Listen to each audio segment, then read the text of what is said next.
Hello everyone and welcome to another video from the Wiggle Butt Brew Pub.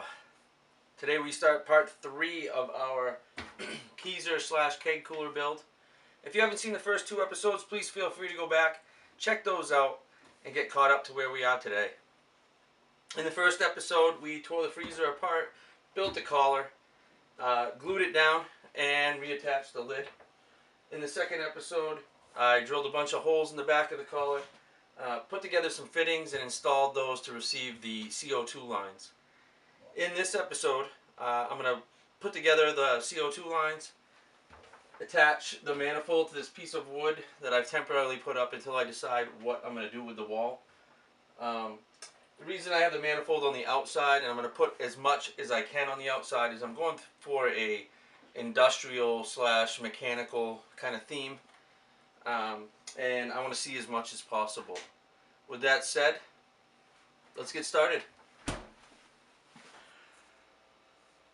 So the first thing I'm going to do is put in some kegs so that I can line them up and I'll know exactly where I want them to be before I run the CO2 lines. Now I'm going to stretch out some gas line to kind of get an idea of the length that I want.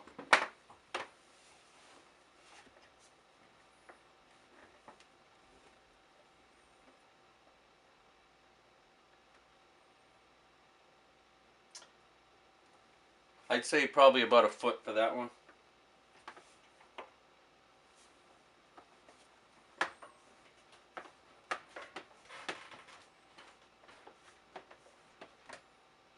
And I think 2 feet will work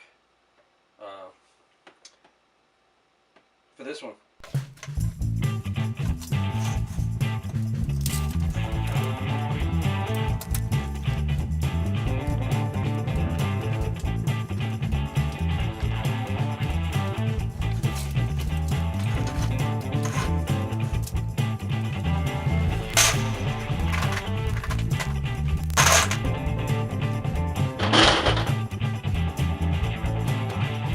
Now that we got everything cut, let's put it all together.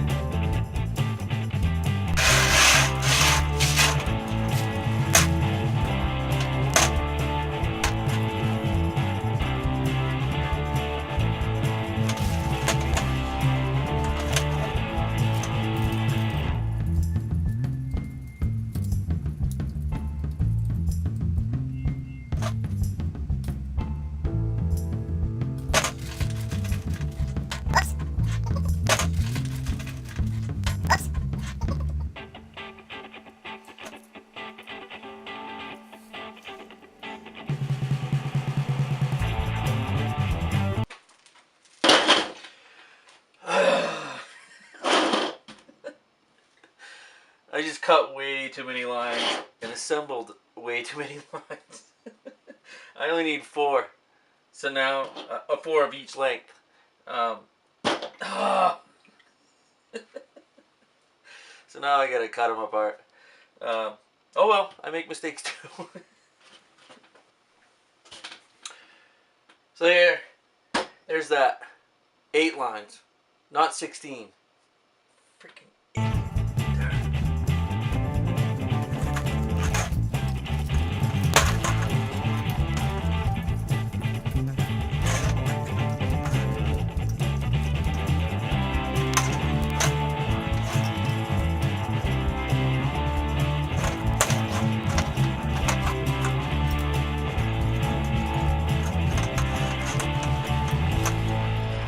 Now that we have all the lines put together, we can start installing them.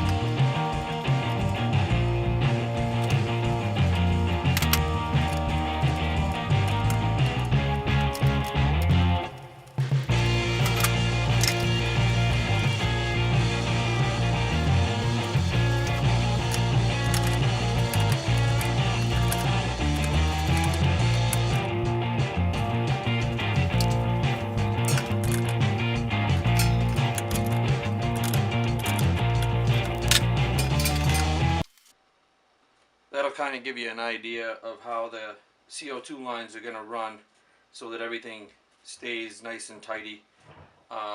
The liquid lines will come out of here and they'll go through some plumbing that's going to go through the back of this collar and then through the wall to the tap system. So these CO2 lines come through here, here, and then the liquid lines will go straight through here, and then those lines will go straight through on this side of the collar.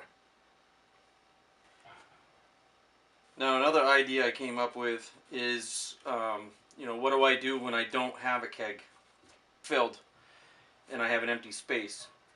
I want to keep the lines clean. I don't want them, just hanging down behind at the back of the wall.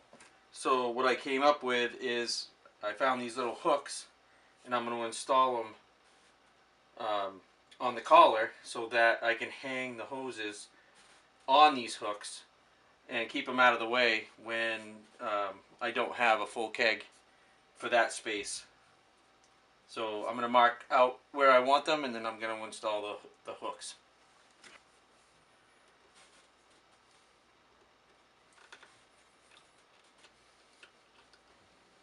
That should keep that all nice and neat and tidy. Now I'm going to do the rest of them.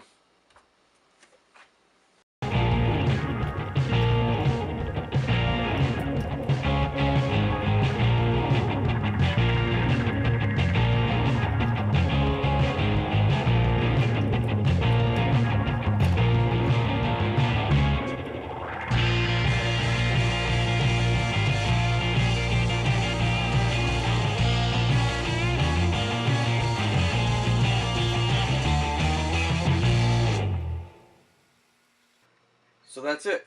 I think doing it like this keeps them neat and tidy when not in use, and easy to get to instead of hanging down to the bottom of the freezer. Next, I'm going to attach the manifold to the temporary piece of plywood that I put up there and start running the gas lines from the manifold to the keg cooler.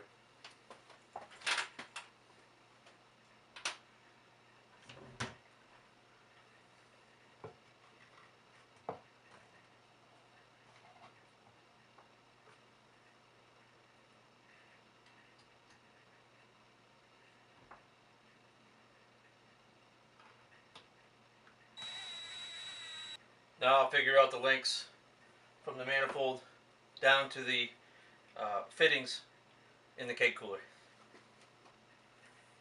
Why am I so serious? Like, I loosen up.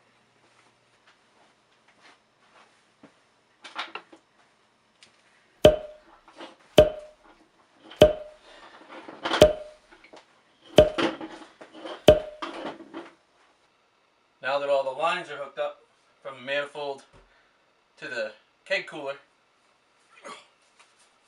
we'll hook up some gas.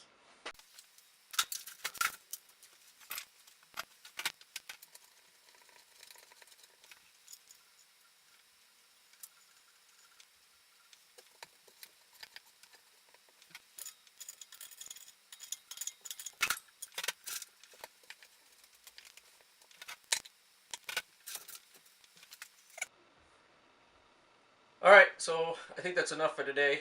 And yes, I do realize that there's only 6 lines going into the Keezer, and I have 8 fittings. The plan is to upgrade to secondary regulators so that I can carbonate kegs or run different pressures for different styles of beer.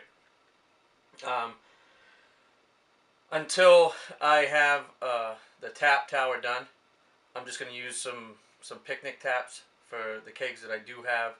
Right now I have 3 kegs that are full that I'm going to put in here. The only thing left to do now is to turn the gas on, switch on the lines that I'm going to be using, and test for leaks.